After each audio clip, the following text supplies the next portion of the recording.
신구약 중간사.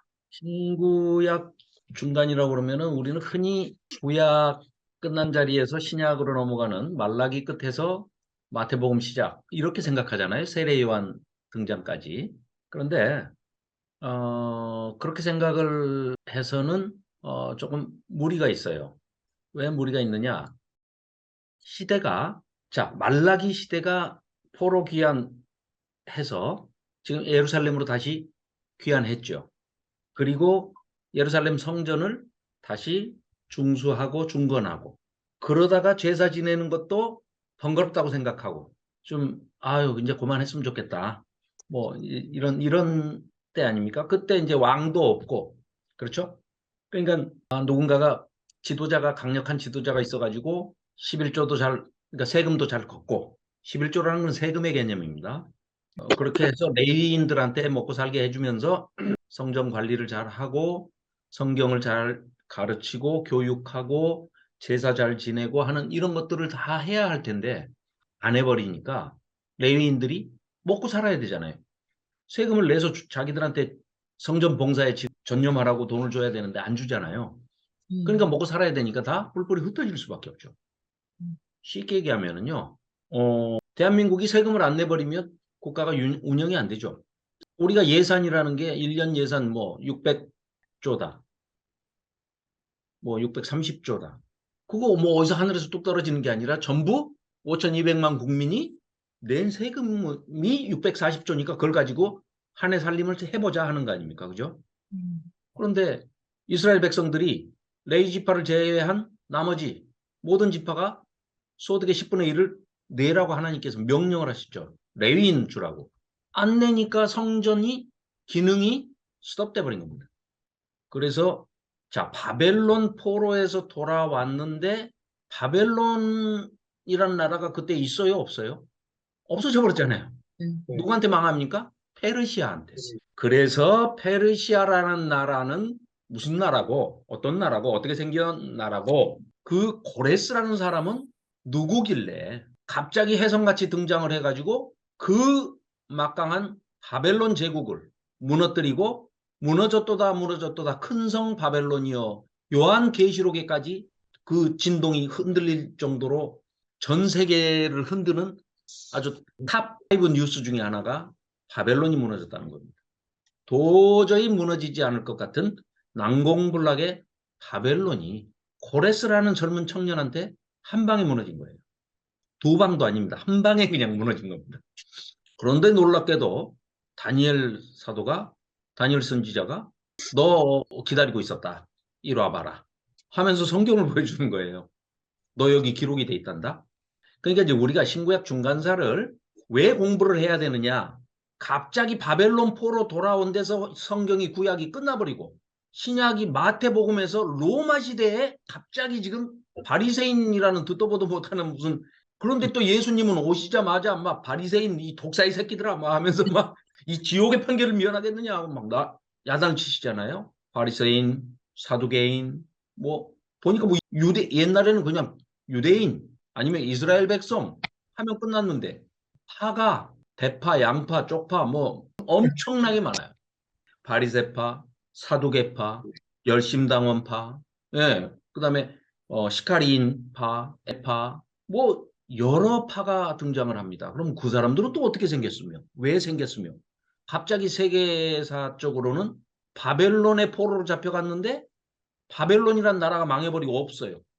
그리고 페르시아라는 제국이 등장을 하더니 페르시아가 갑자기 고레스가 하나님이 나를 기름 부었다네 하면서 하나님을 막 찬양을 하면서 야야 돌아가 너희들 돌아가서 성전 그 회파됐다며 바벨론 나쁜 놈들이다 그냥 그 놈들이 너희들 성전 다 불태워버렸다며 얼른 가서 빨리 성전 짓고 이렇게 해라 물자 필요하냐 물자 대줄게 그리고 가서 너희들은 너희 고향에 가서 살아 왜 여기서 포로 생활하니 근데 또 더 웃기는 거는 가라고 해도 안 가요.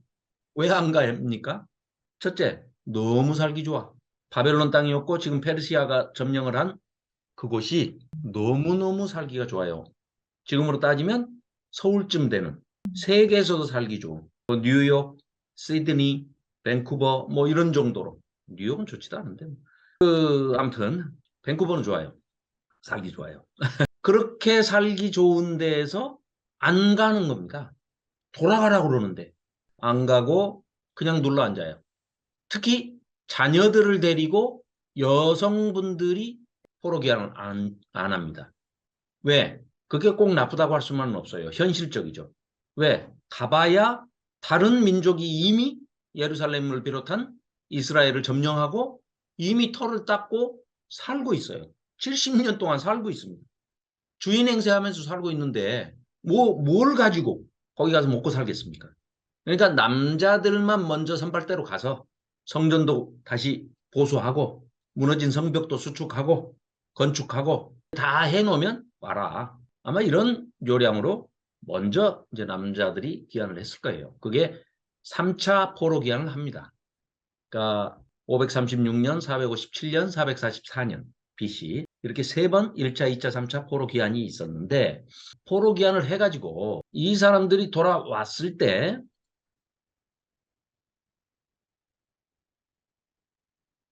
자, 우리가 이제 눈여겨봐야 할 것은 그러면 이 신구약 중간에 어떤 일들이 벌어졌고 고레스는 도대체 누구냐?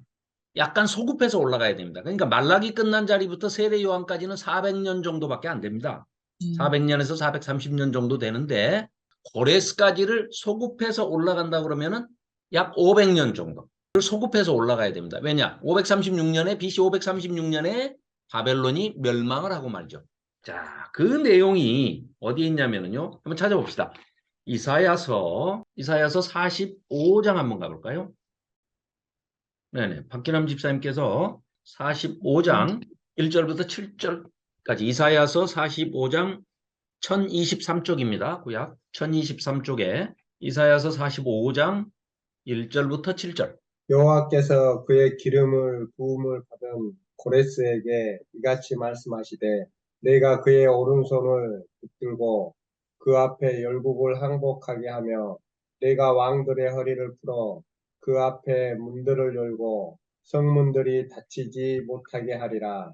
내가 너보다 앞서가서 험한 곳을 평탄케 하며 논문을 쳐서 부수며 새 빗장을 꺾고 내게 흑암 중에 보아와 은밀한 곳에 숨은 재물을 주어 내 이름을 부르는 자가 나 여호와 이스라엘의 하나님인 줄을 내가 알게 하리라.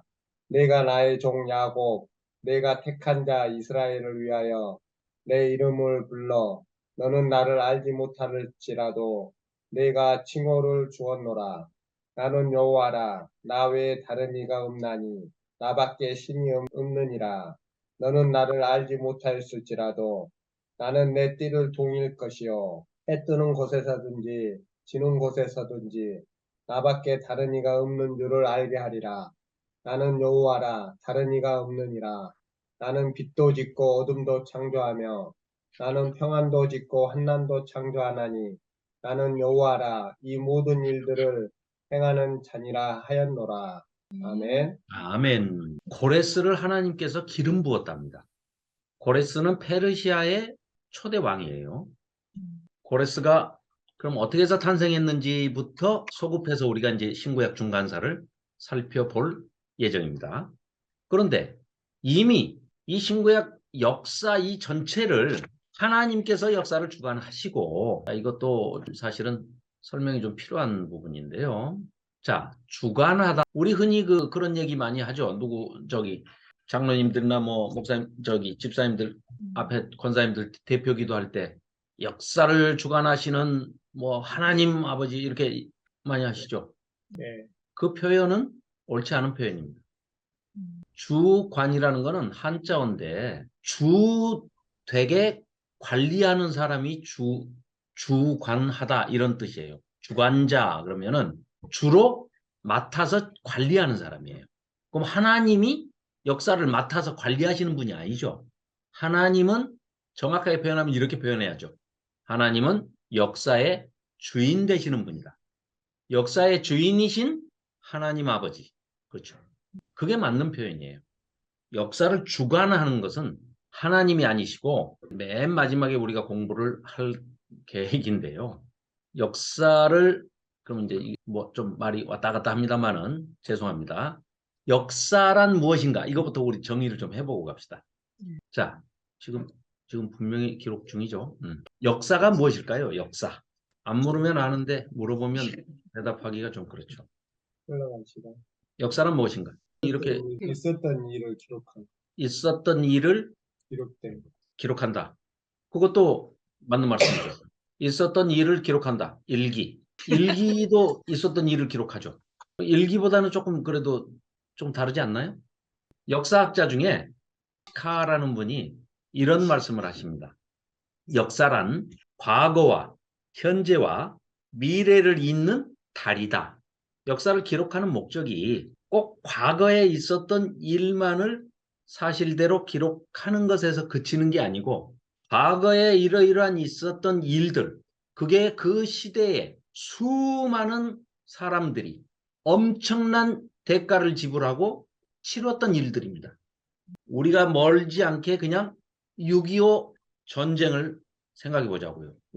우리 세대가 겪었던, 우리 부모님 세대가 겪었던 6.25 전쟁을 생각하면 그때 얼마나 많은 사람들이 희생을 당했습니까? 죽었지 않습니까?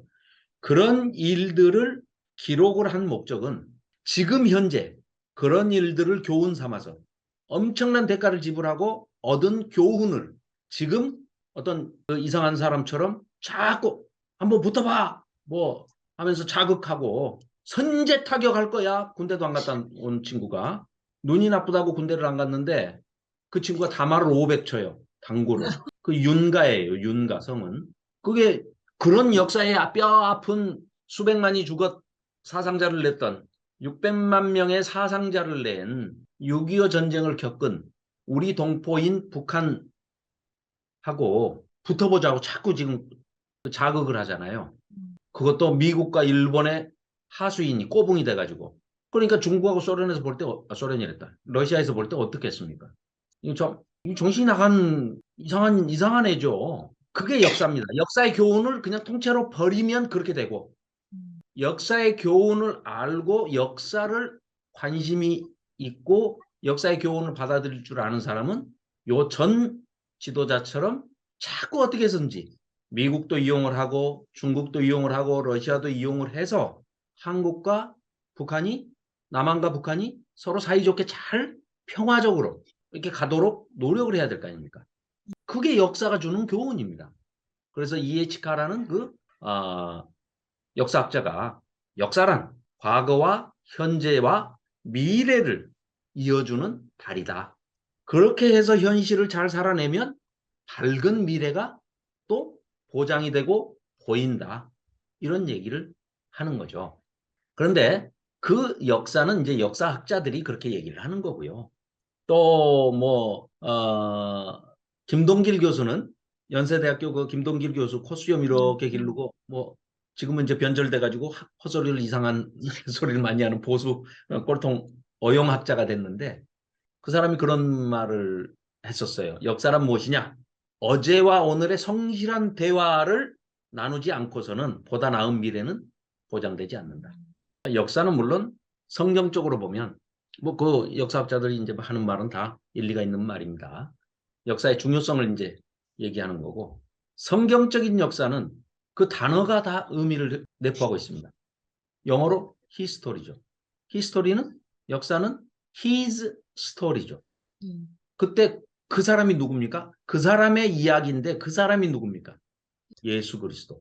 그래서 그분을 기점으로 예수님을 기점으로 역사를 기록할 때 before Christ 몇 년, 기원전 몇 년, 주전 몇 년 할 때 주님 오시기 전 해서 한자로 주전, 그다음에 주후, 주님 오신 후.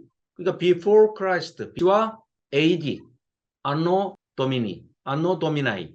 그래서 은혜 이후 시대. 예수님이 오셔서 우리를 구원의 은혜를 주셨기 때문에 은혜 시대. 지금은 2022년이죠. 이렇게 구분을 할 정도로 성경적으로는 그렇습니다. 자, 그러면 성경적으로 다시 조금 정제된 언어로 정리를 해가지고 제가 말씀을 드릴게요. 역사란 무엇이냐? 하나님께서 예정하신 선하신 뜻이 이루어져 가는 과정이 역사다. 좀 이해가 되시나요? 하나님께서 예정하신 선하신 뜻이 이루어져 가는 과정이 역사다. 이렇게 정의를 하고 있습니다.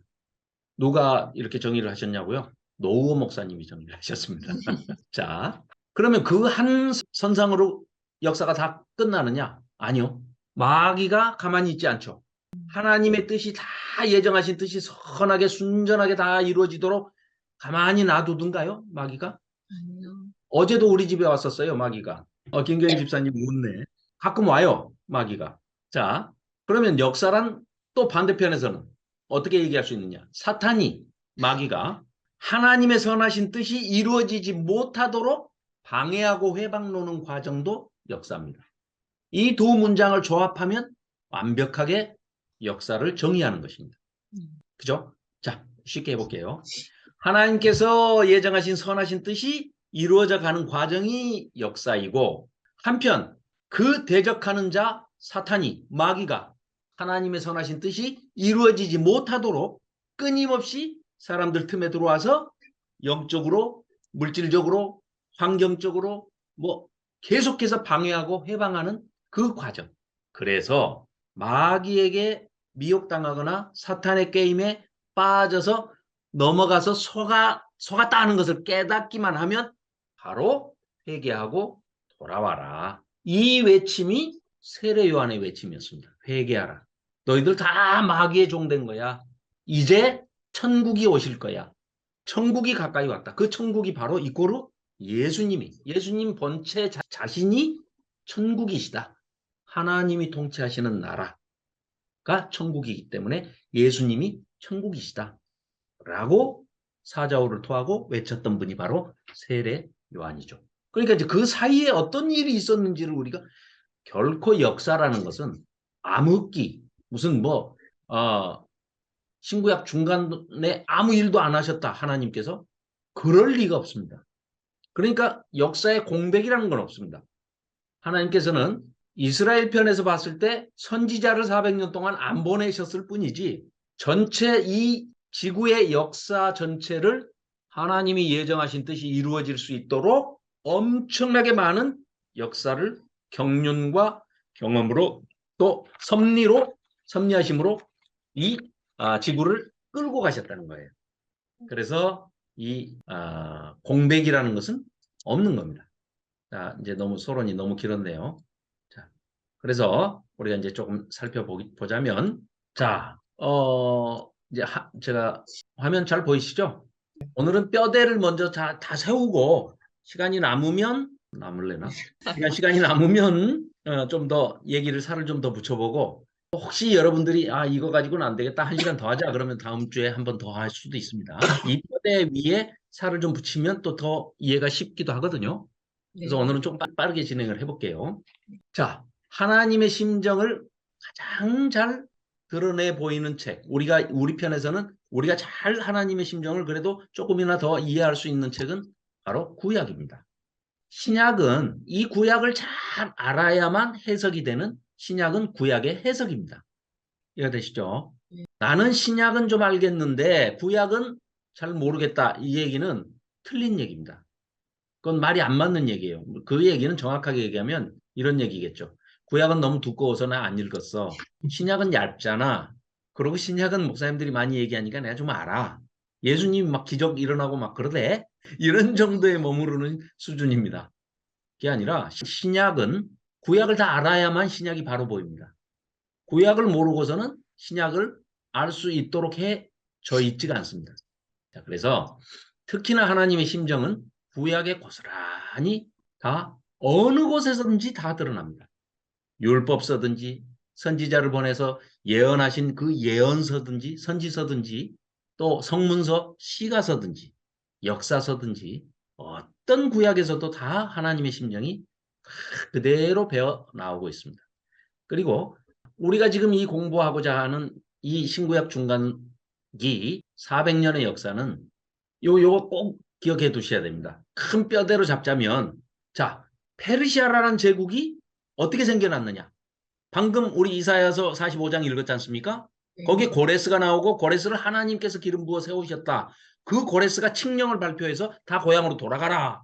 예루살렘으로 돌아가서 성전을 회복해라. 이렇게 한 역사를 누가 하셨다고요? 하나님께서 친히 기름 부어서 세우셨대요. 이 이사야서로 보자면요. 150년, 200년 후에 지금 고레스가 올 건데 200년 전에 기록을 해놓은 거예요.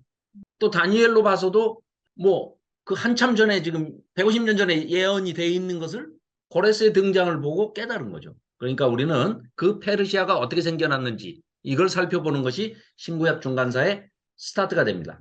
그러니까 말라기보다는 조금 더 거슬러 올라가는 겁니다. 소급해서. 자, 그래서 메대와 페르시아의 역사를 살펴봐야 됩니다.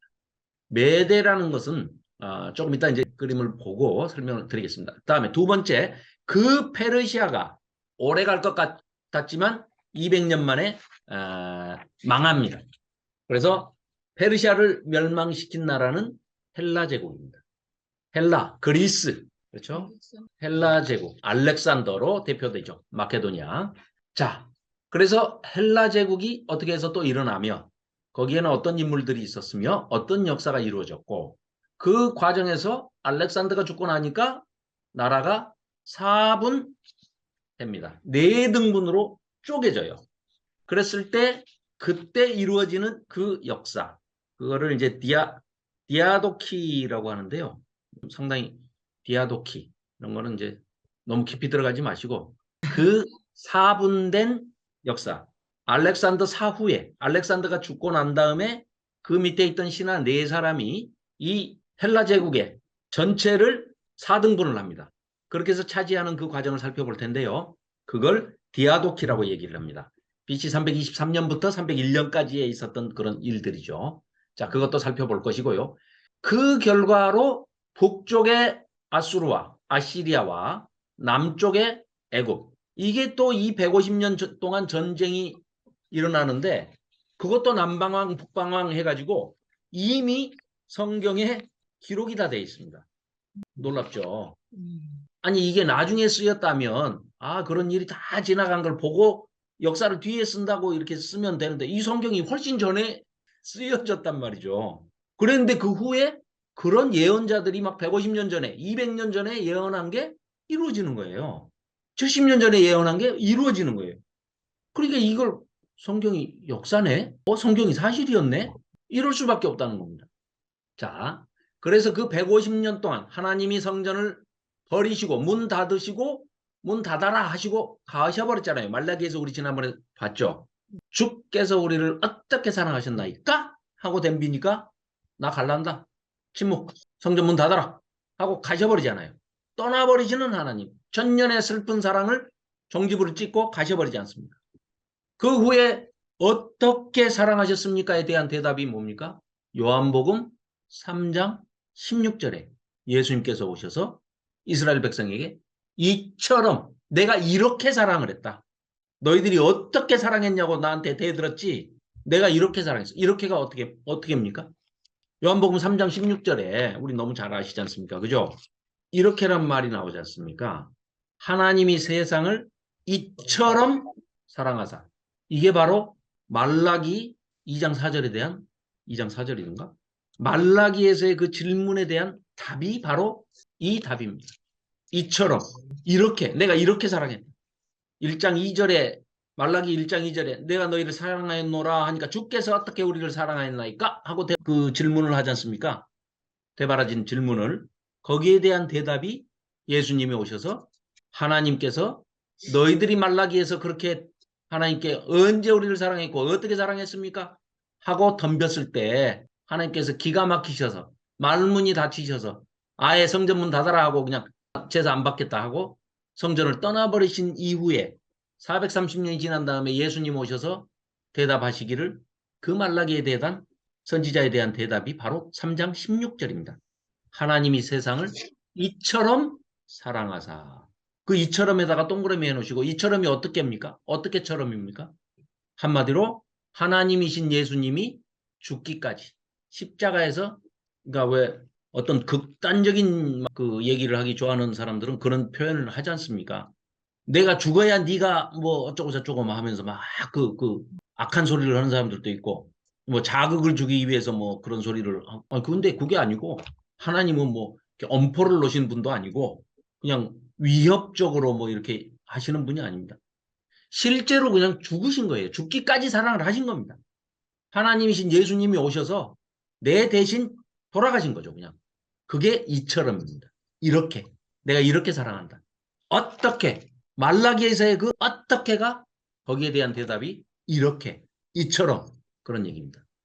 그래서 그 150년 동안 전쟁이 일어나면서 이스라엘은 올라가면서 애굽이 올라가면서 짓밟고 또 내려오면서 짓밟고 아수르가 또 침략한다고 애굽을 침략한다고 내려가면서 짓밟고 또 지고 나서 올라가면서 분풀이 한다고 짓밟고 150년 동안 하나님 안 모시고 살면 세상 편하고 좋을 것 같다 해가지고 하나님 빠이빠이 했는데 그 동안에 150년간 전쟁이 일어납니다. 우리 6.25 전쟁이 3년이었습니다. 3년. 그때 그렇게 많은 거의 인구의 3분의 1이 죽었어요. 죽고 다쳤어요. 150년 전쟁을 했습니다. 그 사이에 조그만 이스라엘이 끼어 있거든요. 남방왕, 북방왕 할 때. 자, 그리고 그렇게 해서 그 아수르의, 아시리아의 그 못된 지도자들이 특히 안티오코스 4세, 에피파네스 같은 그런 못된 왕이 이스라엘을 침략해서 이스라엘의 침략이 아니죠. 애굽에 가서 깨지고 올라가면서 애굽한테 당한 분풀이를 이스라엘에 하는 겁니다. 성전에 가서 하나님 모시는 성전에다가 제우스 신상을 갖다 세우고 돼지, 제우스는 또 돼지를 좋아하나 봐요. 삼겹살을 좋아하는지. 아무튼 돼지를 제물로 바칩니다. 그러니까 돼지 피를 성전에 뿌리고 그런 못된 짓을 하고 할례를 금지하고 성경을 다 갖다가 두루마리를 싹 다 불태워버리고 유대인들을 무자비하게 학살을 하고 할례를 금지시키고 이런 못된 짓을 했습니다. 그래서 그때 이들을 몰아내고 혁명이 일어나죠. 유대인 중에 제사장이 대제사장 마따디아와 마따디아의 아들들이 마카비 혁명을 일으킵니다. 마카비는 별명이고요. 철퇴라는 뜻입니다. 철퇴. 철퇴를 쓰는 사람이고 원래 이름은 유다. 그래서 유다 마카비 혁명이다. 이렇게 얘기를 하는데 그렇게 해서 다 몰아내고 아수르족을 다 몰아내고 성전을 깨끗이 청소를 했다 해가지고 수리할 숫자에다가 성전전자 해서 수전절.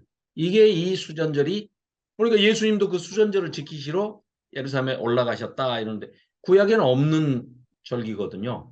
근데 갑자기 신약에서 수전절, 이게 뭐지? 이렇게 하실까봐 중간사에서 그런 수전절이 생겨나게 된 것도 중간사에서 다뤄야 할 일입니다. 자, 그리고 그 하스몬 왕가, 즉 다윗의 왕가는 아니지만 이 마카비 혁명에 이어서 그 제사장 가문이 왕 역할까지 이제 하면서 겸임하는 거죠. 겸. 그래서 하스몬 왕조를 이루어 나가는데 그때 또 헤롯이 참 아이러니컬하게 에돔 족속이 또 유대인을 지배하는 이런 또 참 아이러니컬한 일이 벌어집니다. 그것도 강제로 할례를 시켜가지고 유대인을 만들어 놨더니 그 중에 후손이 헤롯입니다. 헤롯이 결국은 지배를 하고 또 나중에 본디오 빌라도가 결국은 예수님을 십자가에 못 박아 죽이는 이런 역사들이 이제 일어나는 그런 과정을 좀 살펴볼 겁니다. 자, 그래서 왕조의 이야기 그리고 또 서로 바리새인과 사두개인들이 이 하스몬 왕조에 붙어가지고 서로 기득권 세력이 되고자 해서 막 충돌을 할 때 또 이방인을 끌어들입니다. 세상에 이방인들을 끌어들여 가지고 쉽게 얘기하면 야당하고 여당이 싸우다가 안 되겠으니까 쪽발이들을 불러요. 일본 놈들을 불러. 그래가지고 좀 우리 편 좀 들어주세요 하고 일본은 경상도하고 가깝습니다. 뭐 지역 조장하는 게 아니고 가깝다고요. 지리적으로. 전라도는 또 중국하고 가깝습니다. 식구들끼리 싸운다고 다른 집 사람들을 막 불러오는 거예요. 이런 바보 같은 짓을 했던 겁니다. 유대인들이. 그렇게 해서 아이고 안 되겠다 해가지고 다시 힘을 합해가지고 또 그 아시리아를 또 몰아냅니다. 그리고 그 후에는 또 로마의 또 폼페이우스가 개입을 하게 됩니다. 그런 빌미들을 그 기득권 세력들 서로 권력 다툼에서 바리새인 또 사두개인들의 암투 이런 것들을 살펴보겠습니다. 그리고 결국은 로마가 헬라 제국이 무너지고 로마 제국이 들어서면서 로마가 이스라엘을 지배하게 되는 이 무대가 배경이 신약의 배경이죠. 복음서의 배경이 되는 겁니다.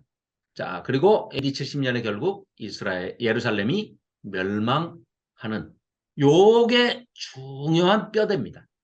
아시겠죠? 우리가 신구약 중간사를 공부하는 목적이 페르시아는 고레스는 어떻게 해서 등장을 하게 됐고 하나님께서 고레스를 기름 부으셔서 어떠한 역사를 이루고자 하셨는지 하나님께서 예정하신 선하신 뜻은 어떤 것이었는지를 우리가 그 메데 페르시아의 역사를 통해서 살펴볼 것이고 그 다음 그 페르시아를 무너뜨린 헬라 제국이 들어섰을 때는 하나님의 뜻이 섭리하신 뜻이 어디로 이어지는지 자 이런 것들을 우리가 살펴볼 예정입니다. 근데 이단들은 성경 공부를 굉장히 열심히 합니다. 우리보다 훨씬 더 열심히 합니다. 우리도 시간을 좀 늘려야 될까 봐요. 깜짝 놀라는 표정을 지으면 곤란합니다. 아무튼 공부하지 않는 것은 죄입니다. 왜 죄냐? 공부하지 않는 이유는 두 가지입니다. 첫째는 다 알아. 왕년에 성경 안 읽어본 사람 있나? 됐어. 알아. 해서 공부를 안 하려고 합니다. 그건 교만입니다. 그래서 죄입니다. 공부하려고 하지 않는 것은 교만이고 교만은 패망의 선봉이다. 하나님이 제일 싫어하시는 게 교만한 자입니다. 그러니까 공부는 하나님의 말씀은 죽을 때까지 공부를 해야 됩니다. 두 번째 공부 안 하는 이유는 다음에요. 바빠서요. 시간이 없어서요. 잘 모르겠어요. 하고 안 하는 건 태만입니다. 태만도 하나님께서 굉장히 싫어하시는 죄 중에 하나입니다. 악하고 게으른 종아. 예수님이 심판하실 때 어떻게 하시죠? 자, 달란트 비유할 때도 그러시죠. 예수님의 판결문에 뭐라고 나옵니까? 잘했다, 착하고 충성된 종아. 하고 칭찬해 주시죠. 내 받을 상이 크도다. 그런데 아무것도 하지 않고 땅에 묻어뒀던 한 달란트를 받아가지고 그대로 묻어뒀던 그 사람한테는 하나님께서 뭐라고 판결하십니까? 이 악하고 게으른 종아. 악하고 게으른 것. 둘 다 큰 죄입니다. 그래서 나중에 그런 판결을 받으면 지옥으로 갑니다. 악하고 게으른 종아. 착하고 충성된 종아. 딱 둘로 갈립니다. 이 어정쩡한 종아 이런 건 없습니다. 여기 아니면 저기입니다. 너는 그러면 천당과 지옥 사이로 가라 이런 거 없어요. 천주교에서는 이상한 걸 만들어냈어요. 면죄부 팔아먹어야 되니까 돈 받아야 되니까 너희 조상이 지금 연옥에 있다. 아니면 지옥에 있다. 그러면 후손인 너희들이 금화를 여기 돈통에다가 면죄부 사고 하고 떨어뜨리면 그 금화가 떨어지는 소리에 쨍그랑 하는 소리를 듣고 너희 조상의 귀신들이 영혼들이 지옥에서 연옥이란 곳으로 옮긴다. 그걸 많이 돈을 집어넣으면 면죄부 죄가 사해져 가지고 그 다음에는 천국 갈지도 몰라 이러고 돈을 뜯어내요. 그게 로만 카톨릭이 중세시대 1000년 동안 저질렀던 죄악상입니다. 그걸 보고 마르틴 루터가 예라이 순 강도들아 하고 비텐베르크 신학대 정문 앞에다가 95개조의 반박문을 걸었던 거죠. 성경에 어디 그런 게 있느냐 하고 라틴어로만 돼 있는 성경을 설교도 안 해주고 성경 말씀이라고는 하나님의 말씀은 단 한마디도 전해주지 않으면서 미사, 예식만 해요. 한마디도 못 알아먹습니다. 성도들은. 그저 돈 내고 1시간 동안 앞에 그 걸린 십자가만 쳐다보고 앉으라고 그러면 앉고 일어서라고 그러면 일어서고 절하고 그러고 나옵니다. 그런 로만 카톨릭의 죄악상을 밝히고 또 개혁의 기치를 내걸었던 사람이 500년 전에 마르틴 루터입니다. 그리고 뭐 존 칼빈 이런 분들이. 그런데 종교 개혁이 제대로 됐느냐? 500년 지난 지금 보면 제대로 되지 않은 게 틀림없습니다. 왜요? 지금도 비슷한 짓을 교회들이 많이 하고 있습니다. 11조. 11조 없어진 지, 동물제사 없어진 지가 언제입니까? 예수님, 하나님께서는 흩어져라고 그러는데 자꾸 예배당으로 막 가두려고만 하는 현대 한국교회를 보면 로만 카톨릭과 별반 다르지 않습니다. 얘기가 샜습니다. 죄송합니다. 자, 그러니까 성경을 공부하다 죽는 것도 순교다. 뭐 이런 말이 있습니다. 그러니까 우린 순교합시다. 공부하다가. 자, 성경 전체를 알아야 됩니다. 자, 그리고 드디어 이제서야 친구약 중간사를 들어갔습니다. 이거 좀 잘 보이나요? 작지 않나요? 보여요? 글씨는 읽을만 하죠. 자, 여기 보면 여기 제 그 커서도 마우스 커서도 보이나요? 안 보이나요? 어디에 있죠? 자, 가운데 엘람이라고 있는데 여기 안 보여요. 안 보이세요? 네. 가만 있자. 그러면 엘란. 가만 있자. 내가 뭐 이 글씨를 쓰려면 어떻게 하더라 이거? 이건가? 왼쪽 아래 포인터 갖다 대면은 연필 모양이 나타날 건데 네, 주석 달기인데 그거. 그 옆에 좀 옮겨 보시면 이거 어떻게 했나? 더보기도 아니고 주석 달기 아닌데. 죄송합니다. 자, 제가 그냥 다음에 공부해서 알아보기로 하고. 여기 여기 있다. 보여요? 노란색이라고. 색깔을 빨간 걸로. 네, 힘들어. 바로 이 조그만 도시 수사, 이곳이 바로 나중에 페르시아 대제국이 되는 시작점입니다. 자, 잠깐 얘기하자면 페르시아 제국 전에 메데 왕국이 있었습니다. 메데, 미디아라고 하는 메데. 자, 이 메데 왕국이 있고 요 아래 수사에 이쪽 지역이 엘람. 그다음에 이제 우리가 잘 아는 갈대아 우르. 여기가 갈대아 우르입니다. 자, 이쪽에 왼쪽으로 흐르는 강이 좀 더 길어요. 그래서 강 이름도 한자 더 길어요. 유프라데스 강. 조금 짧으니까 한자 적어요. 티그리스 강. 안 잊어버리겠죠. 티그리스 강이 오른쪽에 있고 왼쪽에 유프라데스 강이 있습니다. 이 강과 강 사이가 메조는 between, 사이. 그렇죠? 인터메조 뭐 이런 옷도 있잖아. 브랜드. 메조라는 거는 사이라는 뜻이죠. 그러니까 강과 강 사이의 땅, 그러니까 메소포타미아, 이하는 땅이니까 아주 비옥한 땅이죠. 왜? 물이 풍부하니까.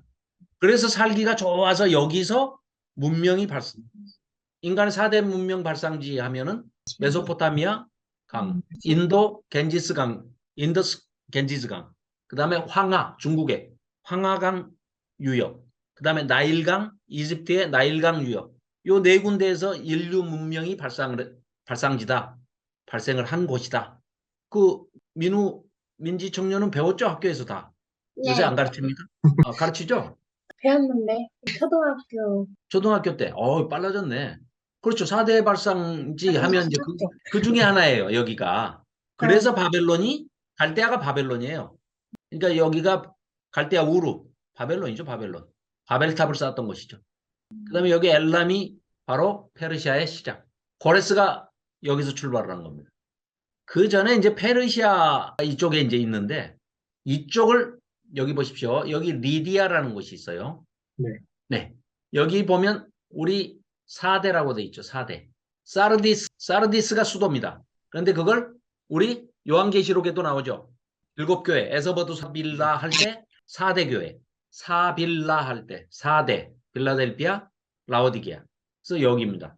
아주 금이 많고 물산이 풍부해서 아주 부자 나라가 이 리디아입니다.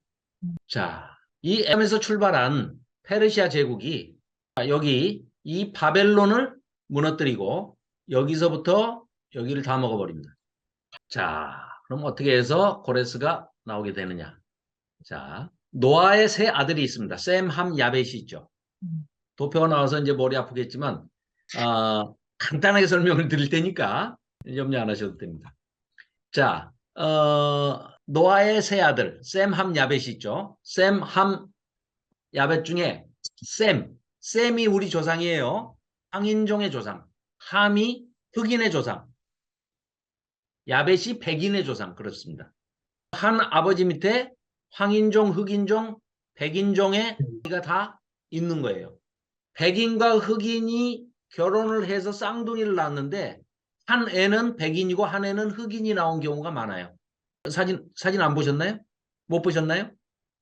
다음에 제가 보여드릴게요. 그런 사진이 있습니다. 자, 그 노아의 아들, 노아 홍수 끝나고 셈, 함, 야벳 중에 이제 우리 황인의 조상인 셈의 아들이 5이 있습니다. 그 5명의 이름이 엘람과 아수르와 아르박삭과 룻과 아람입니다. 5명 아들이. 이 아들들이 각기 부족 국가를 이루어서 나라를 세우는데 자기 이름대로 나라 이름이 됩니다. 즉 엘람은 엘람 나라를, 아수르는 아수르 나라를.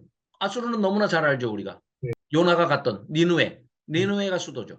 네. 그다음에 무슨 땅 이하를 붙여가지고 룻이야. 그러니까 루디아 아니면 리디아 그러는데 사실은 우와 위에 그 합성 모음이에요. 그러니까 리디아 이렇게 하면 되죠. 저쪽 발음이 이제 좀 어렵긴 하죠. 우물라우트 뭐 이런 거 들어보셨죠? 뭐 아무튼 예 발음이 그래서 자꾸 리디아라고도 하고 루디아라고도 합니다. 예, 그래서 그 다음에 아람은 아람 나라가 된 거죠. 그리고 유일하게 아르박산만 나라를 세우지 못합니다. 그래서 동생들, 형들 나라를 이리저리 왔다 갔다 하면서 초장, 풀이 있는 곳에 목축을 하면서 여기 풀 떨어지면은 다 먹고 나면 저쪽으로 이동해가지고 또 저쪽에 가서 하고. 그러니까 땅이 없어요. 나라가 없어요.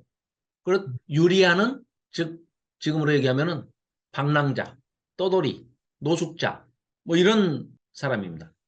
그 중에 한 사람이 하나님 눈에 쏙 들어왔죠. 그분이 바로 믿음의 조상인 아브라함입니다. 그래서 하나님께서 아브라함을 택하신 거죠. 요 밑에 써진 거는 굉장히 의미심장한 얘기입니다. 아브라함이 잘나서 부르는 게 아닙니다. 그리고 잘난 사람은 교회에 잘 안 나와요. 또 가진 게 너무 많은 사람은 교회에 안 옵니다. 왜냐하면 11조 내라고 그럴까 봐. 재산이 100억인데 11조면 10억 내야 되잖아요. 그러니까 안 와요. 그래서 우리는 100억이 없는 거를 굉장히 고마워해야 됩니다. 그리고 우리는 잘나지 않았다는 것에 대해서도 굉장히 감사해야 됩니다. 대개 자기 스스로 잘났다고 생각하는 사람은 둘 중에 하나죠. 잘 돌봐줘야 되는 사람이거나 실제로 아주 잘난 사람이거나. 근데 실제로 아주 잘난 사람들은 여기 있을 일이 없죠.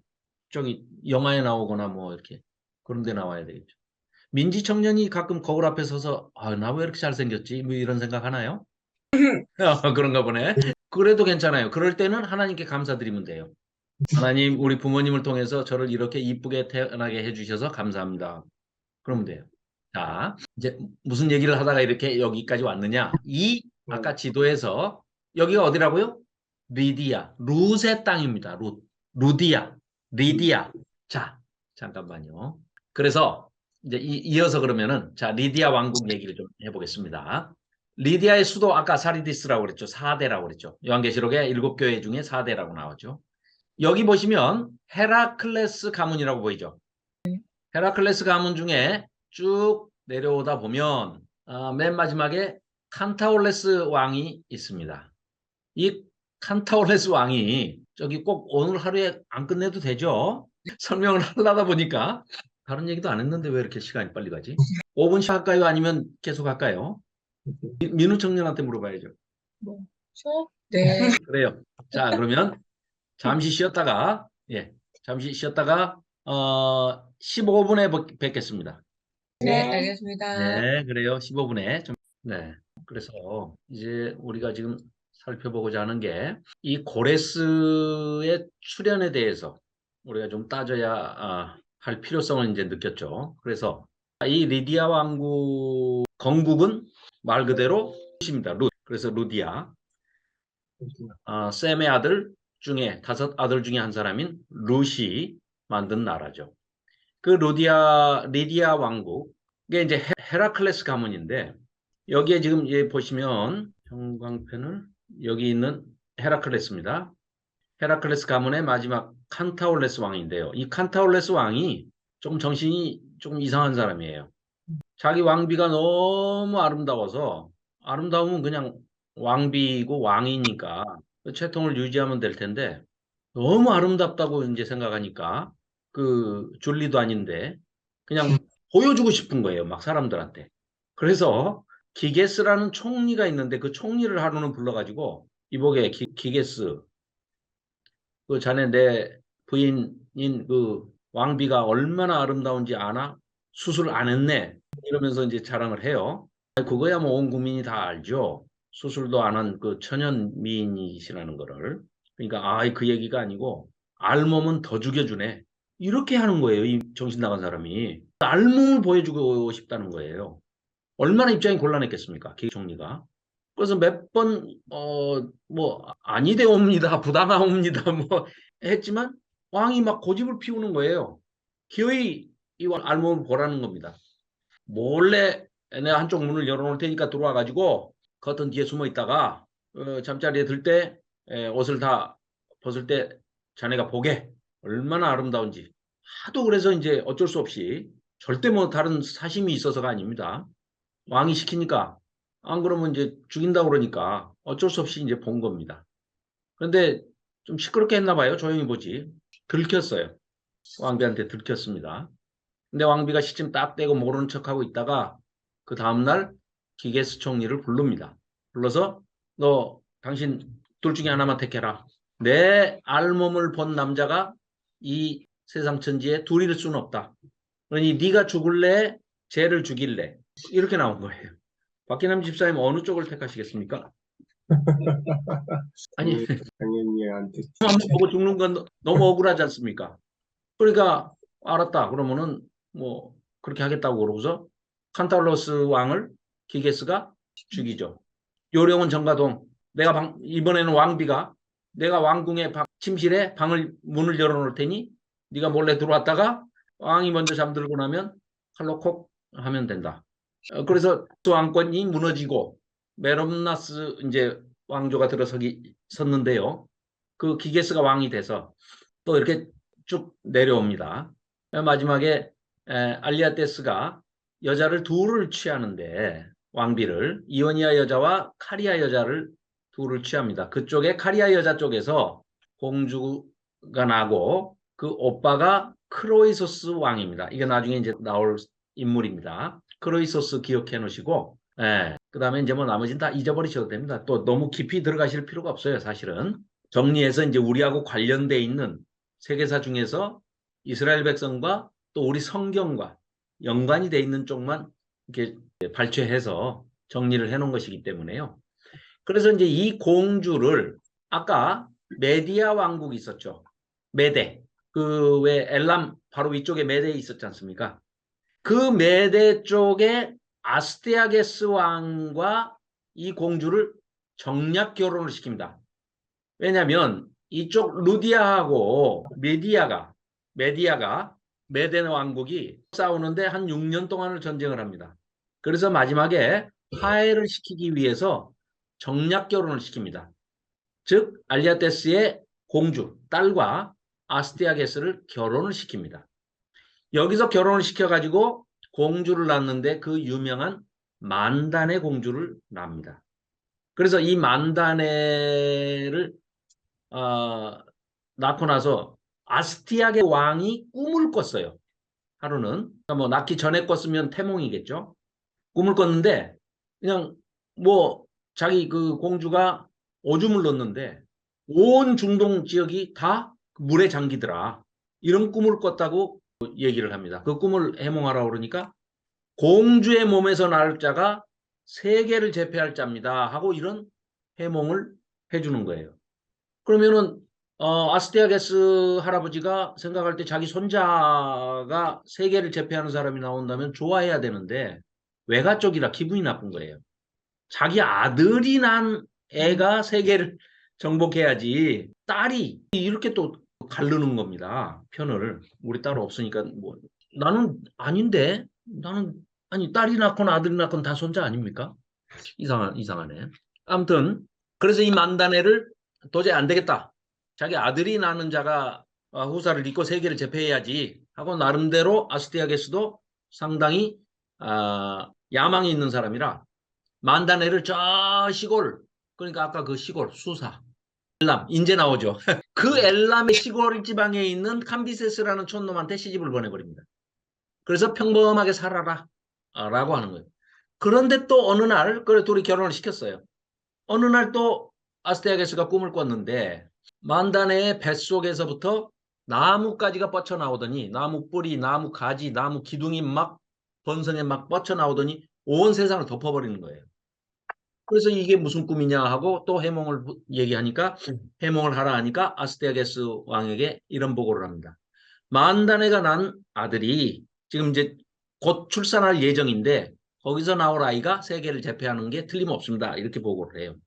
그러니까 엘람, 수사까지 사람을 보내서 자기 딸을 생각해주는 척하면서 야 시골에서 애를 낳지 말고 서울로 올라와서 여기서 애를 낳아라 하고 올려보냅니다. 데리고 올라와 버립니다. 수도로.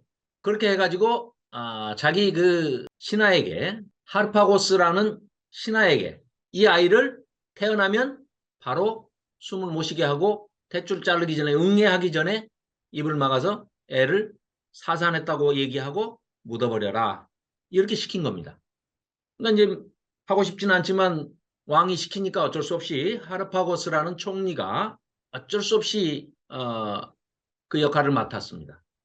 그런데 해필 하르파고스 총리의 집에 머슴이 있습니다. 하인 부부가 있어요. 노예 부부가 있는데 그 종에게 그러니까 총리가 돼가지고 자기가 그런 짓을 할 수는 없잖아요. 그래서 자기 그 노예에게 시킵니다. 가서 만단의 공주가 낳는 애를 사산했다고 그러고 데리고 와라. 죽여버리고 데리고 와서 묻어버려라. 이렇게 시켰는데 이 종이 해필 또 자기 부인이 그때 산 딸이 똑같아요. 그런데 조금 먼저 애를 낳습니다. 그 부인, 그러니까 하르파고스 총리의 집에 종의 부인 이름이 퀴노입니다. 퀴노. 그래서 그 퀴노가 난 애가 사산이 됐어요. 실제로. 거기는 사산이 되고 만단의 공주가 난 애는 안 죽었어요.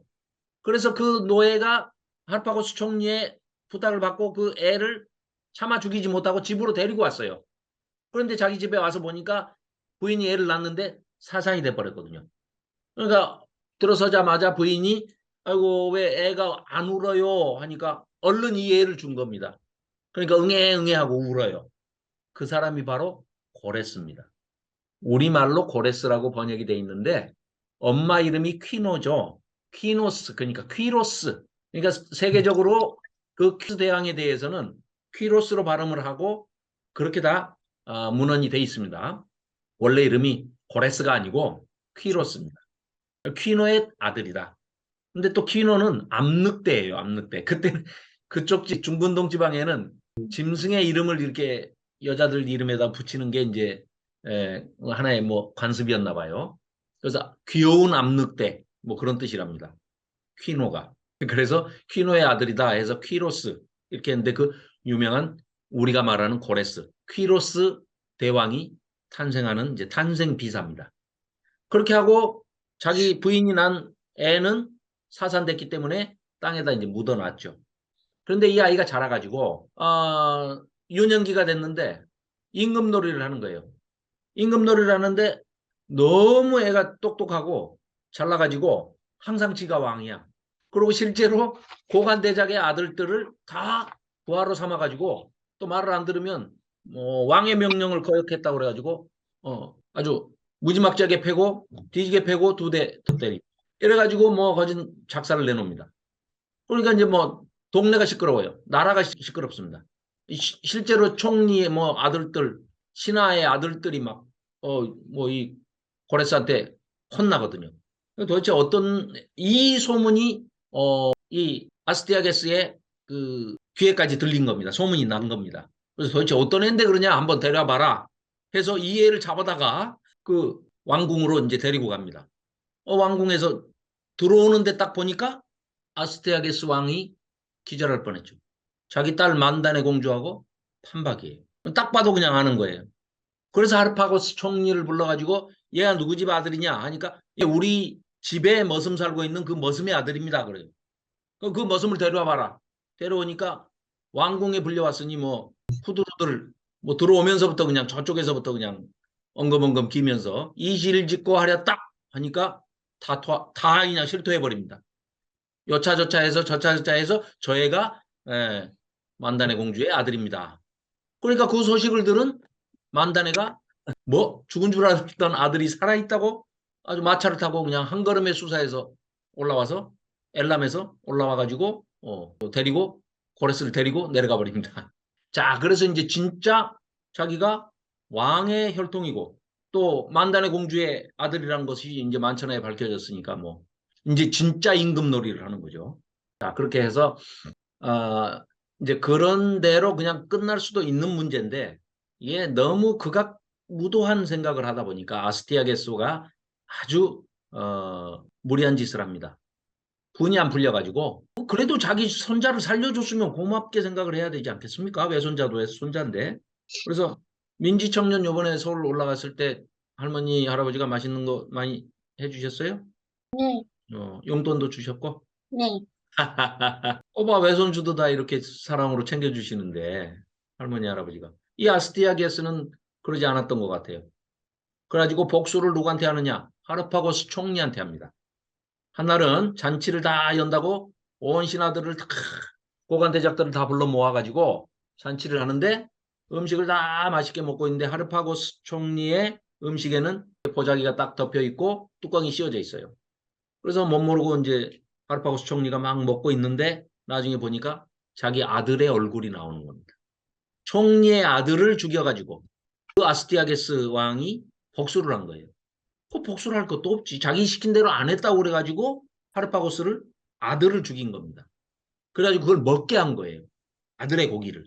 이런 폐륜적인 이 비인륜적인 일을 이렇게 벌입니다. 그러니까 이제 결국은 그래서 이 메대 왕국이 망하게 되는 거죠. 고레스에 의해서 거의 싸우지 않고 자 메대 그러니까 엘람에서 볼 때 그 바로 위쪽에 메대가 있었죠. 네네. 자 메대도 흡수. 그 다음에 또 리디아까지 이제 쳐들어 올라갑니다. 근데 이 하르파고스 총리를 시켜서 아스티아게스가 이 엘람 나라를 쳐들어가라고 시키는 겁니다. 아니, 자기 손자 나라하고 전쟁을 하라는 거예요. 그런데 하르파고스는 자기 아들이 자기 왕의 손에 죽었잖아요. 그런데 반감이 있을 거 아닙니까? 이런 상태에서 도저히 전쟁을 할 수가 없어서 아예 미리 먼저 밀사를 보냅니다. 고레스한테. 나는 전쟁을 하러 가는 것이 아니고 투항을 하러 간다. 그러니까 온 그 군대를 미디아 왕국의 군대를 다 끌고 엘람 나라로 들어가 버리는 거예요. 그러니까 힘을 합해버리는 겁니다. 그러니까 자동으로 연합이 돼버린 겁니다. 예. 그래 가지고 쳐들어 올라가는 거예요. 그러면 미디아도 먹어버리고 내친 김에 북쪽으로 이제 쭉쭉쭉 올라갑니다. 그래서 어디까지 가느냐? 아까 저기처럼 자 여기 보이시나요? 네. 네. 여기 이제 엘람 이 조그맣던 나라가 미디아를 먹고 이쪽 다 먹었습니다. 신바벨로니아 여기도 먹습니다. 그리고 루디아까지 리디아까지 올라갑니다. 그리고 이제 이쪽 남쪽은 애굽이 있고요. 그래서 사실은 고레스가 이쪽 전체를 다 통합시켜 버린다. 이른바 이것이 페르시아 제국이 되는 겁니다. 여기 애굽까지 먹어서 페르시아 제국이 됩니다.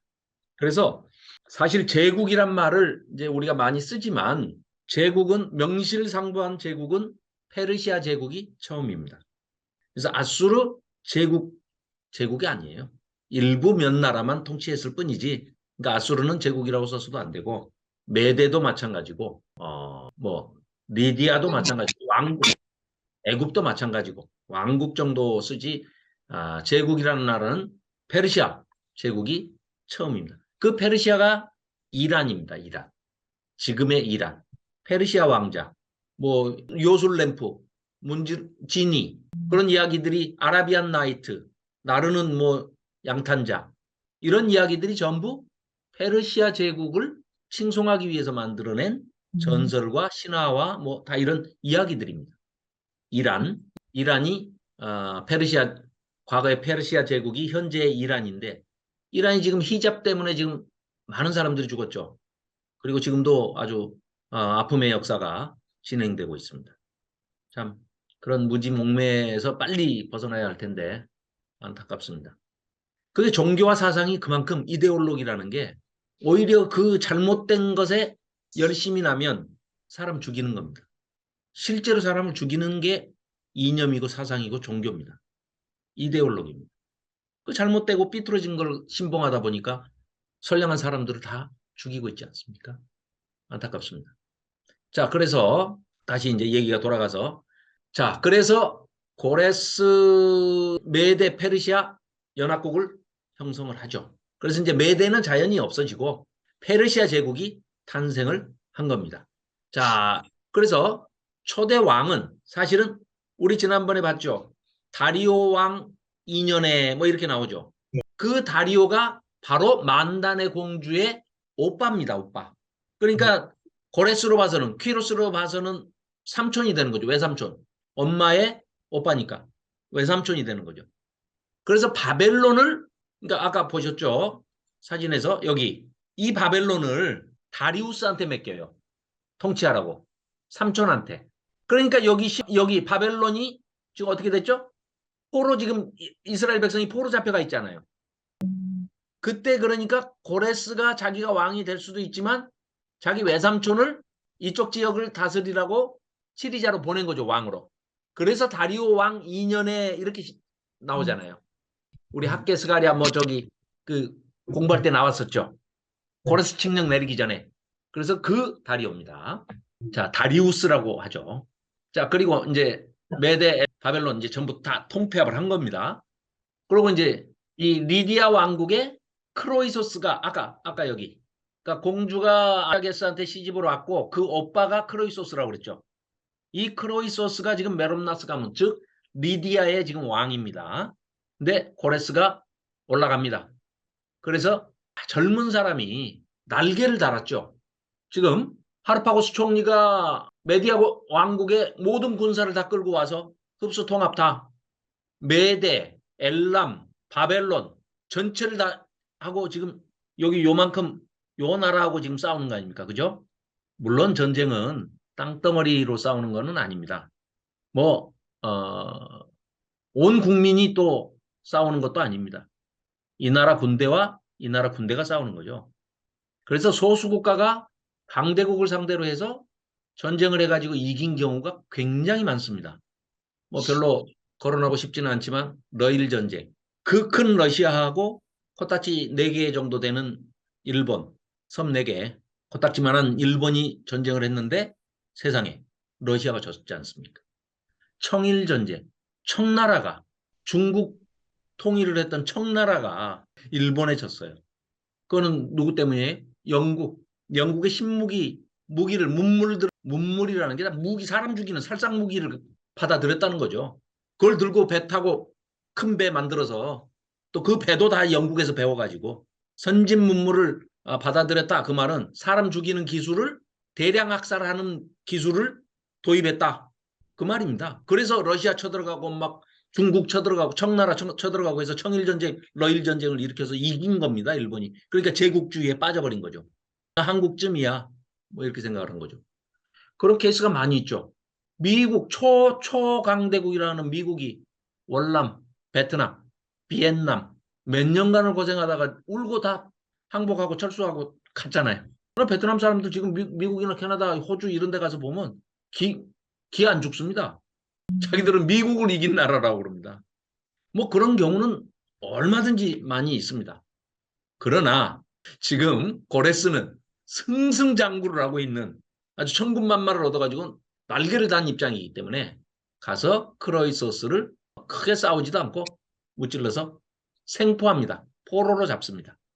자, 그렇게 하고 이제 그때 이 바벨론을 무찌를 때 그때 얘기가 우리 그 다니엘서 아직 공부는 안 했지만 잠깐 얘기는 들으셔서 이제 아실 겁니다만은 고레스가 이 바벨론 성을 침공하려고 할 때 그 안에서는 아니 너희들이 밖에서 아무리 까불어봐라 이 안에 들어올 수 있나 하고 여유만만하게 술잔치를 막 벌이고 있었죠. 벨사살 왕이. 그러면서 이제 흥이 안 돋으니까 나중에는 뭐라 그래요? 야 너희들 저기 금고에 가서 내탕고에 가서 예루살렘 성전을 약탈하고 다 뺏어올 때 그때 그 하나님 전에서 쓰던 술잔들 금그릇 은그릇 다 갖고 와봐라. 거기다 술을 부어서 막 마시는 망발을 하죠. 그때 어떻게 합니까?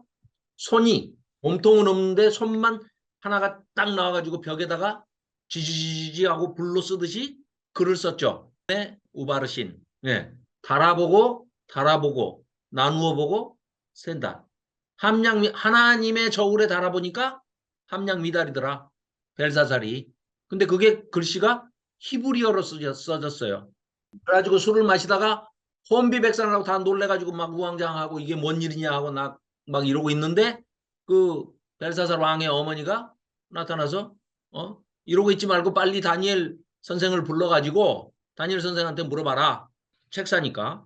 다니엘을 모시니까 셋째 치리자로 내가 삼을 테니까 저게 무슨 글인지 해석해달라. 아이고 참. 우리가 이를테면 러시아에 가서 살고 있는데 벽에 한글로 안녕하세요 이렇게 써져 있는 거예요. 안녕 못하다 이렇게 써져 있는 거예요. 러시아 사람들이 다 누가 봐도 모르는 거야. 그래서 민우 청년을 부른 거예요. 이거 해석해주면 너 총리 삼아 시켜줄게. 그러면 민우 청년이 그거 보고 얼마나 쉽겠어요. 한글로 써졌는데. 안녕하샴? 못해. 안녕 못해. 뭐 이렇게 써졌네. 이런 거 아니에요. 그래서 그걸 해석을 해줬는데 그날 바벨론 성이 무너지고 벨사살 왕은 그날 밤에 죽게 되죠. 그러니까 그냥 간단하게 그냥 전쟁이 끝나버린 겁니다. 그 전쟁이 어떻게 해서 끝났냐? 바벨론 성이요. 높이가 여기는 안 나오네. 잠깐만요. 아까 나왔었는데. 아까 지나갔나요? 죄송합니다. 네. 바벨론 성의 크기가 이렇습니다. 높이가 100m. 높이가 100m면은 보통 아파트 3m가 한 층이라고 보고 33층. 어마어마하죠?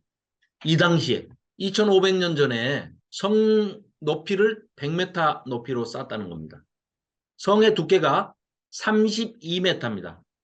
32m면은 한 4차선 도로 되나요? 더 될 것 같은데. 네. 그러겠죠? 말 4마리가 끄는 마차가 왕래할 수 있는 하고도 여유가 있다는 거예요. 성 벽 위에서. 그래서 폭이 32m. 그리고 성 밖에는 유브라데 강이 희가마 돌고 있어서 가까이 접근할 수가 없습니다. 강이에요, 강. 그러니까 강 한가운데 이렇게 성이 있는 것처럼 느껴지는 거죠. 강이 그렇게 감싸고 돌게끔 설계를 해가지고 만든 겁니다.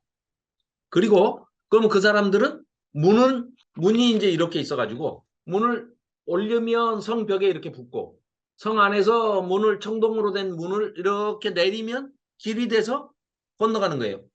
이런 청동문이 100개가 있다는 거예요. 그래서 다 닫아버리면 아무도 못 오는 거죠. 그런데 어떻게 해서 저기가 됐느냐? 고레스가 전쟁을 하러 나갈 때 원래 전쟁을 하러 나갈 때는 자기 말을 타고 나갑니다. 그래가지고 전쟁을 해가지고 이기면 상대 국가의 왕이 타고 있는 말이 대개는 하얀 말입니다. 백마. 백마는 그 희귀종이죠. 돌연변이기 때문에 희귀종이라 구하기가 어렵죠. 그러니까 백마가 나오면 전부 왕에게 바치는 거죠. 그래서 왕이 사용하는 말은 백마죠, 백마. 그런데 아예 고레스는 출발할 때부터 자기가 이긴 걸로 하고 자기가 승리한 걸로 하고 백마 4마리가 끄는 말을 타고 나간 겁니다. 전쟁을 하러 나갈 때. 이 정도 기계는 있어야죠. 이미 이긴 거, 자기는 하나님이 기름 부어줬다는데요, 뭐. 자, 그래서 백마를 타고 갔는데 한 마리가 유브라데 지류에서 빠져서 강을 건너다 빠져서 죽어버렸습니다. 얼마나 기분이 나쁘겠습니까? 4마리가 끌어야 탁 폼이 나는데 한 마리가 빠졌어요. 3마리야. 그래서 어쩔 수 없이 한 마리 더 다른 데서 구해가지고 색깔이 안 맞으니까 여기 이제 푸르딩딩한 아니면 누르딩딩한 뭐 그런 말을 이렇게 해놔 봐요. 이상하죠. 그리고 우리도 그렇잖아요. 앞에 앞니 하나 빠지면 어때요? 맹구같이 돼가지고 땡구같이 돼가지고 온 세상이 빠진 것 같죠. 이 하나 빠졌는데 허전하기가 이루 말할 수가 없습니다. 고레스가 아무리 봐도 이게 말 4마리 하얀 말이 딱 끄는 마차를 폼나게 타고 오다가 말 한 마리가 죽어가지고 화가 잔뜩 나가지고 어떤 명령을 내리느냐. 자, 예를 들면 성이 이렇게 돼 있고 삥 둘러서 이렇게 강이 흐르고 있으면 자, 이 강을 여기를 기점으로 해서 이렇게 그러니까 이 강에다 바로 대지 않고 고를 팝니다. 이렇게. 이건 밖에서 할 수 있잖아요. 사람들이, 군인들이, 병사들이 연장을 가지고 이렇게 고를 팝니다. 이거를 이쪽으로 180가닥, 이쪽으로 180가닥, 360가닥을 팝니다. 파가지고 마지막에 여기만 빵 뚫어버리면 여기 있는 물이 쫙 빠져나가겠죠. 그래서 이 유프라데 강, 이 성을, 바벨론 성을 둘러싸고 있는 강물을, 해자를 360가닥으로 발라버리니까 물이 쫙 빠지면서 그 밑에 수구가 드러난 겁니다. 성 밑에 11m 아래에 11m 아래에 그 성으로 들어가는 구멍이 이렇게 뚫려 있는 거예요. 그래야 물이 이제 그 안에서도 쓰고 밖에서도 쓰고. 그러니까 물이 잠겨 있을 때는 아무도 몰랐던 거죠. 근데 그 물을 빼버리니까 그게 드러나 버린 겁니다. 그러니까 군인들이 뭐 가볍게 글로 들어가 가지고 안에서 전쟁 뭐 야야 하고 몇 번 하고 그냥 성문 열어버리니까 끝난 거죠. 그럼 그대로 들어가서 벨사살 왕을 처치하고 다리우스 자기 그 외삼촌을 왕으로 바벨론에 세운 거죠. 그래놓고 고레스 칙령은 그 2년 후에 538년입니다. 그게. 그래서 536년에 고레스 칙령을 발표를 하죠. 그래서 돌아간 게 536년에 돌아가게 되죠. 자, 그래서 정확하게 70년 만에 돌아가게 된 겁니다. 1차 포로가 606년이었으니까요. 자, 그렇게 하고 그 다음에 고레스가 이제 그렇게 해서 승승장구를 했는데 이 고레스가 어이구 이거 이상하네. 아직도 페르시아 제국이 안 끝났나? 말이 내가 너무 느린가? 제가 말이 너무 늦은가요? 괜찮습니다. 괜찮아요? 자, 그러면은 다음 주까지 하는 걸로 위안을 삼고 이거 우리가 알아야 되는 부분만 지금 이제 간추려서 하는 거니까요. 그 다음에 더 원하시면 시간을 더 내서라도 정리해 놓은 게 있으니까 일단 PPT는 올려놓겠습니다. 올려놓을 테니까 한번 쭉 보시면 좀 도움이 될 것 같아요. 그래서 이제 이 고레스가 페르시아 제국을 다 형성해서 그 일대를 중근동 일대를 다 지중해 연안까지 싹 천하 통일을 했는데 저 북쪽에 마사게타이족이라고 완전히 야만족이 있습니다. 이 마사게타이 족속이 거기만 조공을 안 바쳐요. 그러니까 이게 뭐 이런 놈들이 다 있나 하고서 이 사람을 보냈는데 고레스한테 조공을 바쳐라. 하니까 고레스가 누구야? 몰라 우리는. 꼭 콧방귀도 안 낍니다. 그래서 그 정도 했으면 그냥 말지. 기어이 북쪽에 그 마사게타이 족속을 정벌하겠다 하고 올라갑니다. 올라갔다가 거기서 결국은 전투 중에 사망을 하고 말아요. 그래서 고레스가 아주 짧은 인생을 끝내죠. 자, 그 얘기도 토미리스 여왕과의 얽힌 이야기도 아주 재미있는 이야기인데 이렇게 시간이 많이 가면 토미리스 마사게타이족은 화식 불에 음식을 구워 먹는 거를 그 방법을 모르는 족속입니다. 그리고 말도 안장이 없는 옛날 우리 그 저기 몽고족들처럼 그냥 줄만 묶어 가지고 그냥 막 타고 다니는 자유자재로 말을 타는 그런 기마민족이에요. 그리고 뭐 기골이 장대하고 굉장히 용맹한 그런 족속들이죠. 도무지 당할 길이 없습니다. 그래서 작전을 쓴 게 자, 전쟁을 하면 우리가 지는 척하고 뒤로 막 도망을 가되 우리가 있던 곳에다가 음식을 잔치상을 차려놓고 그것도 전부 불에 구운 음식. 처음 뭐 생식만 하던 사람들이 불에 구운 화식을 불고기, 갈비 뭐 이런 거를 해놓으면 냄새부터 뭐 얼마나 고소하겠습니까? 유혹이 되겠습니까? 침이 꼴깍이죠. 거기다가 독주, 엄청나게 도수가 센 술, 이런 것들을 다 차려놓고 적들이 쳐들어오니까 마사게다이 적들이 쳐들어오니까 도망가는 척하면서 싹 도망가니까 이 친구들이 처음 먹어보는 그 불고기, 갈비, 불에 구운 고기하고 술을 먹고 다 뻗어버렸습니다. 그래서 전부 다 포로로 잡아버렸어요. 근데 그 중에 토미리스 여왕의 그 마사게타이 족속의 여왕이 통치하고 있었는데 그 토미리스라는 여왕의 아들이 왕자가 있었어요. 그래서 이제 그 소식을 듣고 토미리스가 사령을 보냅니다. 사신을 보냈는데 너 고레스 뭐 세계를 제패했네 만에 하고 하니까 좀 남자다운 줄 알았는데 사내가 사내답지 못하게 그런 괴괴한 계책을 써가지고 전쟁에서 사람을 사로잡은 것도 아니고 음식 가지고 술 가지고 그런 못난 짓을 해서 뭐 이렇게 하느냐 하고 막 조롱을 합니다. 그러니까 고레스가 얼마나 열이 받았겠습니까? 그걸 다 풀어줘. 그냥 신하한테 명령해가지고 다 풀어주라고 그럽니다. 그래서 다 풀어줬어요. 그런데 그 토미리스 여왕의 그 왕자가 나는 한번 이렇게 해서 잡혔다가 나는 전쟁에 잡힌 것은 전쟁에서 죽은 거나 마찬가지인데 내 이런 얼굴을 들고 엄마한테 여왕한테 돌아갈 수가 없다 하고 그 마사게타이 족속들 그 포로 풀려난 사람들이 다 보는 앞에서 탈북 자살을 해버립니다. 그러니까 이제 이 마사게타이 족속들이 얼마나 이제 열이 받았겠습니까? 그래가지고 다시 그냥 그대로 덮쳤는데 거기서 고레스가 전사하고 맙니다. 그래서 결국은 여왕이 나타나가지고 고레스의 목을 잘라봐라. 그리고 그 고레스 몸통에서 나온 피를 큰 통에다가 다 받아놓고 거기다가 그 고레스의 머리를 자른 머리를 들고 토미리스 여왕이 이렇게 얘기합니다. 그 피의 굶주린 이 고레스야, 너 좋아하는 피 실컷 먹어라. 그리고 계속해서 그 피에다가 고레스의 머리를 자른 머리통을 계속 잠그는 그런 그 역사가 기록이 돼 있습니다. 그래서 이런 것들이 이제 헤로도토스의 이제 역사책이라든지 역사라는 그 책이라든지 역사를 좋아하시는 분들은 그런 책들을 좀 읽어보시면 굉장히 재밌습니다. 그리고 아니 다른 것보다도 요 책을 읽으세요. 요 책을. 혹시 이거 있으신가요? 네, 아, 네. 이거 읽으시면 읽어보셨나요? 시간 나시면 돌아가면서 읽어보세요. 읽어보시면 이제 노 목사님이 방대한 자료를 압축해 놨고 정리를 좀 하시면서 제가 이거 피가 이게 22장밖에 안 되거든요. 22장짜리. 일단 22장짜리 올리고 51장짜리 올리고 160장짜리도 올리고 3개를 올려놓을게요. 올려놓을 테니까 민우 청년이 지금부터 읽는다고요? 시간이 다 됐네. 자, 그래서 오늘 여기까지만 이제 합시다. 그러면 결국은 고레스가 이렇게 해서 이제 허망하게 그 과도한 욕심 때문에 이제 사망을 하고 말았는데 고레스는 하나님께서 직접 기름 부은 자고 하나님께서 세우신 자라고 성경에 기록이 돼 있지 않습니까? 그래서 우리가 학계 스가랴서에도 이제 그런 내용들이 나오고 에스라서에도 이제 그런 내용들이 나오죠. 고레스 칙령, 우리 역대하서 맨 마지막 구절과 에스라 1장 1절부터의 말씀이 우리 지난번에 낭독했을 때 고레스 칙령이었지 않습니까? 그렇죠? 그래서 고레스 칙령을 내린 그 하나님이 기름 부으신 그런 왕이었습니다.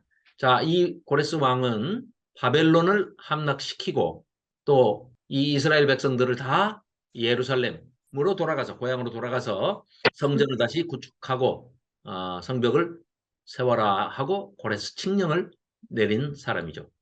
그리고 그 아들 고레스의 아들 캄비세스 2세 그 2세는 애굽을 정벌하러 이제 이렇게 내려갑니다. 그래서 또 이 이야기는 다음번에 해야 됩니다. 캄비세스 2세가 애굽 정벌을 하러 내려갔다가 또 다시 올라가는 이 얘기를 좀 나눠야 되고요. 그리고 이제 다리우스 히스타페스 1세가 등극을 하게 되는데 이 사람이 이제 학계 스가리아서에 나오는 다리오 왕입니다. 그러니까 여기 보시면 자 고레스가 페르시아 제국의 일대 왕이죠. 그 다음에 그 아들이 캄비세스 2세인데 여기는 엉망진창입니다.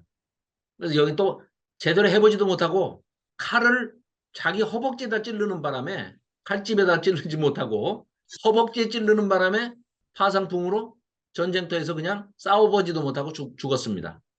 그런데 또 자기 동생들은 여동생까지 다 죽여요. 또 왕위에 대한 그 욕심은 또 넘쳐서. 그리고 푸슈도라는 거는 푸슈도 이 말은 가짜 그런 뜻입니다. 가짜. 슈도 여기 뭐 잠깐 뭐 있다가 여긴 가짜니까 죽고 말고요. 그 다음에 이제 세워진 왕이 다리우스 왕입니다. 이 다리우스가 바로 다리우스 히스타페스 1세입니다. 마라톤 전쟁을 일으켰던 사람이기도 하고요. 또 이 사람의 업적은 실로 엄청납니다. 이 사람의 업적은 다음 주에 이어서 하도록 하겠습니다. 오늘은 여기까지 하고 페르시아 제국도 다 미처 못 끝내서 죄송합니다. 죄송합니다. 자, 왜 이렇게 듣지? 이상하네. 시계가 잘못됐나? 자, 그러면 제가 정리해서 우리 카톡방에다가 일단 그 정리한 PPT를 올리겠습니다. 올리고 그 다음에 집에 프린터 있으신가요? 네. 네. 그러면 신구약 중간사를 이 노우어 목사님 책을 520쪽인데 이 책을 노우어 목사님께서 요약하신 게 이겁니다. 그러니까 요거를 제가 파일로 보내드릴 테니까 요걸 출력하셔가지고 한 부만 출력하셔가지고 돌아가면서 보세요.